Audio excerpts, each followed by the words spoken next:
nome é Rafael Melo, sou estudante de jornalismo e sou torcedor do Clube Náutico Capibaribe.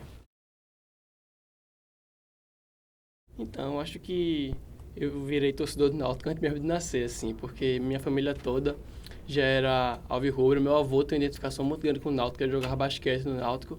E, inclusive, a casa onde minha avó morou vários anos da vida dela era muito perto do estádio, em Casarão, onde a família se encontrava antes de ir para os jogos e pá.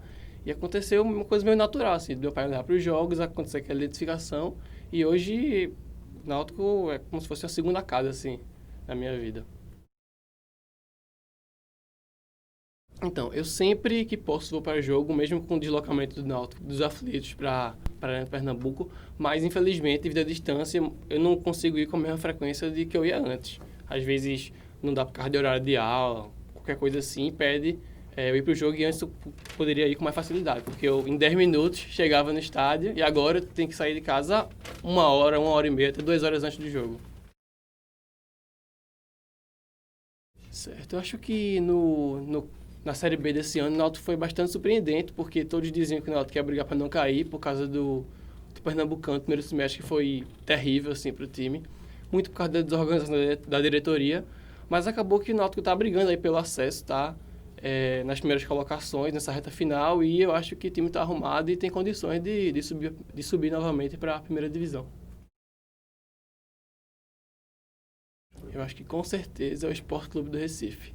Porque Santa Cruz, os últimos títulos que o Náutico ganhou foi em cima de Santa Cruz e o Náutico tem essa rivalidade, assim, dos últimos jogos. E é o que eu tenho mais felicidade quando o Náutico ganha, sem dúvida, o Sport. Só na brincadeira mesmo, né? Que a gente tem amigo de todos os times da capital e é mais na brincadeira, nunca levando... Tem pessoal que leva muito a sério, né? Essas coisas, mas a gente tem que levar na brincadeira. Então, eu acho que, pessoalmente, eu acho que o maior craque que eu já vi jogar no Náutico foi o goleiro Nilson, em 2004. Que quando a gente é pequeno, a gente tende a ver esses jogadores como verdadeiros como heróis, né? E Nilson é goleiro e eu fui goleiro também. Então rola essa identificação de ser o maior goleiro que eu já vi jogar pelo Náutico e logo o maior jogador que eu tenho a maior identificação.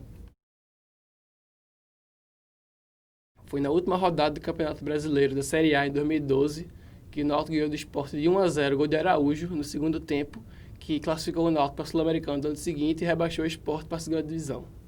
Como é que foi a jogada do gol? Foi uma falta, o goleiro do Sport tinha acabado de sair machucado, o Náutico tinha perdido um pênalti já, e já perto do jogo acabar teve uma falta assim na direita que Souza bateu assim, a bola sobrou pingando, subiu para Araújo, atacante baixinho que bateu assim, sem chance pro goleiro, que foi a primeira jogada dele no jogo, tava frio e levou o gol. Nem foi tão bonito, mas foi um gol muito importante, assim, que eu lembro. A escalação vigente agora que vai jogar amanhã com o Botafogo é Júlio César, Rafael Pereira, Fabiano Heller, Ronaldo Alves, Gastão Filgueiras, Joana Nias, William Magrão e Jackson Calcaia. No ataque, Daniel Moraes, no meio, Guilherme Biteco e o Iltinho. Então, o único título que eu vi do Náutico, infelizmente, foi o Campeonato Brasileiro, o Campeonato Pernambucano de 2004, que foi inclusive o que me fez torcer pelo Náutico. Infelizmente, depois desse ano, não ganhou mais nenhum Campeonato Pernambucano, conseguiu alguns acessos, mas nunca ganhou um campeonato. Mas foi um jogo que eu lembro muito bem desse título, porque eu ia para jogo, mas não era um torcedor, assim, digamos, muito fiel. Assim. Eu tinha 11 anos, estava entendendo muitas coisas. E o Santa Cruz, foi do Santa Cruz esse título, o Santa Cruz tinha um time melhor que o Náutico, e o Náutico tinha perdido o primeiro jogo nos aflitos de 1-0, tinha que ganhar no Arruda de 2-0.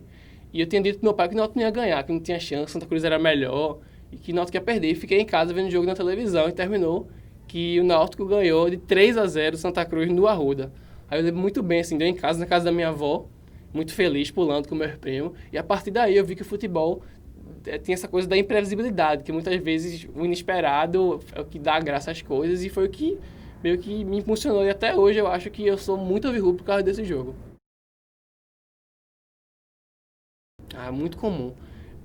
Inclusive até fora do Recife eu tenho esse hábito, às vezes, de viajar para ver jogo do Náutico em Natal, Maceió, até São Paulo já fui.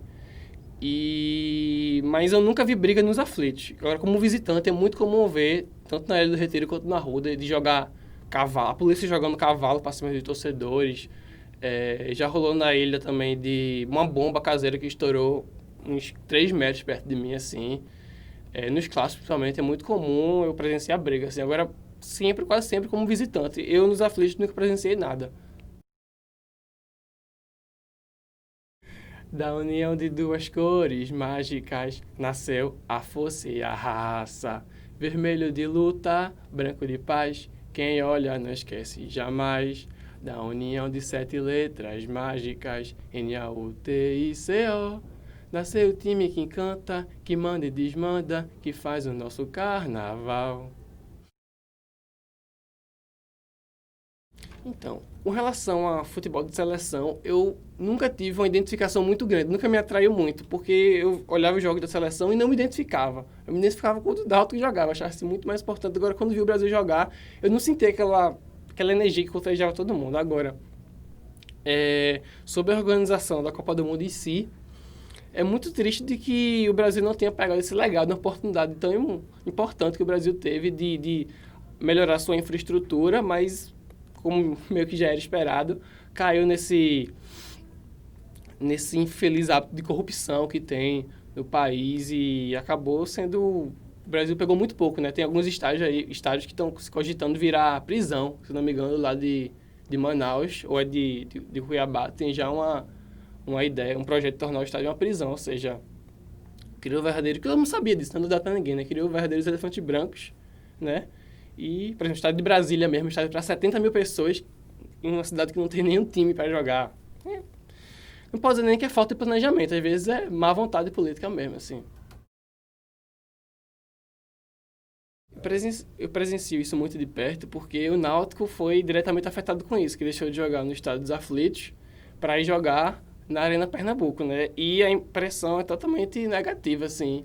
Muda totalmente a experiência de você ir para o jogo. A própria torcida do Náutico não comprou a ideia da Arena Pernambuco, não vai ao estádio com frequência. Às vezes o público na Arena é inferior do que dava antigamente nos Aflitos, no estádio que é, sei lá, 3 vezes menor. Mas é muito por causa a infraestrutura ao redor, né? O acesso ao estádio que parece que não foi pensado, né? Não foi um estádio pensado para você não ir.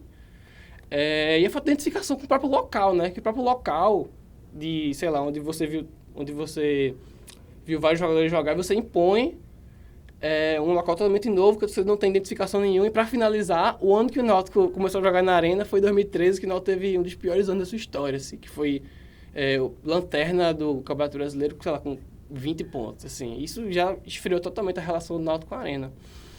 Eu torço muito pro Náutico voltar para os aflitos, confesso, no futuro. É uma vontade que eu tenho, assim, minha, a longo prazo, assim, mas mesmo assim, o sentimento de Alvirrubro bate mais forte e mesmo não gostando da Arena, sempre que posso, estou lá. Eu acho muito ruim, assim.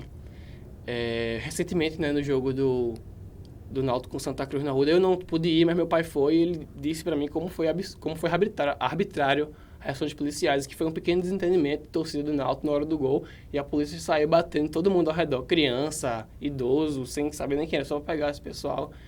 É uma brutalidade muito sem sentido, né?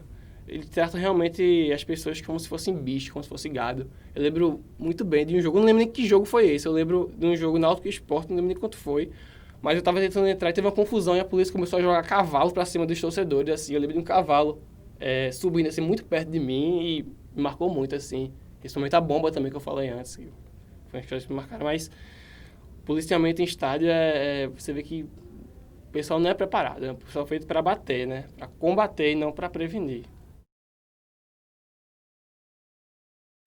Eu nunca me identifiquei muito com torcidas organizadas, nunca frequentei, mas eu acho bastante legítimo, né? Porque esse negócio de proibir torcida organizada já mostrou que não vai dar certo, muito porque você não pode proibir as pessoas de se juntarem num canto e começarem a cantar hinos específicos.